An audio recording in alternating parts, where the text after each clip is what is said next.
بسم الله الرحمن الرحیم و عرض سلام خدمت همه دوستان. میخوام تو این جلسه رفع تحریم FC موبایل رو بهتون توضیح بدیم. ببینیم FC موبایل ایران رو تحریم کرده، البته ایران هم چند تا کشور دیگه، و نمیشه همینجوری با اینترنت ملی رفت یا با وای فای یا اینترنت ایرانسل همراه اول، هیچ کدوم نمیشه رفت. و با فیلتر شکن هم اگه بخوایم بریم، پینگش بالا میشه و اذیت میکنه.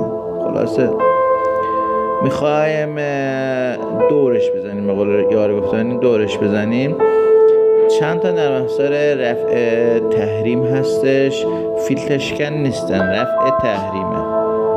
ببینید یکی از برنامه ها اسمش شکن هستش. ببینید اسمش شکنه، خیلی هم راحته. DNS موبایلمون و اینترنتمون رو عوض میکنه، یعنی دیگه مثلا تحریم دور میزنیم، یعنی وقتی میزنیم روشن میشه. بعد میتونیم راحت به FC موبایل متصل بشیم.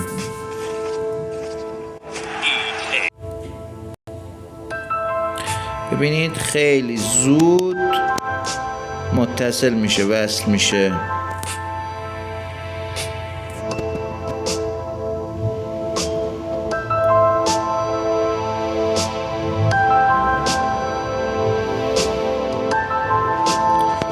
حالا باید میستیم بیاد کامل بیاد.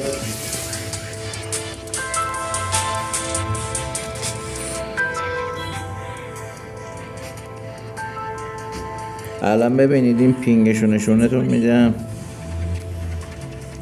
حالا با وای فای یکم صورتش کم میشه، ولی خب در کل ببینید پینگش الان چنده؟ 115.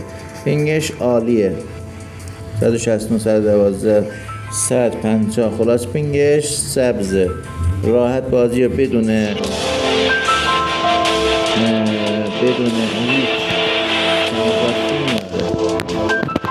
نرم افزار بعدی بشکن هستش. یه ذره تبلیغش زیاده. ببینید نرم افزار بشکن هستش، یکم دیر متصل میشه. نرم افزارهای زیادی هستش. گیم DNS هستش.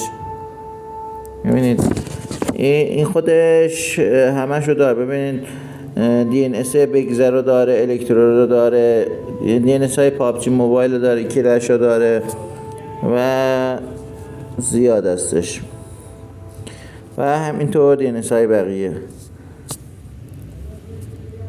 امیدوارم که از این آموزش لذت برده باشید. شما را به خدا میسپارم.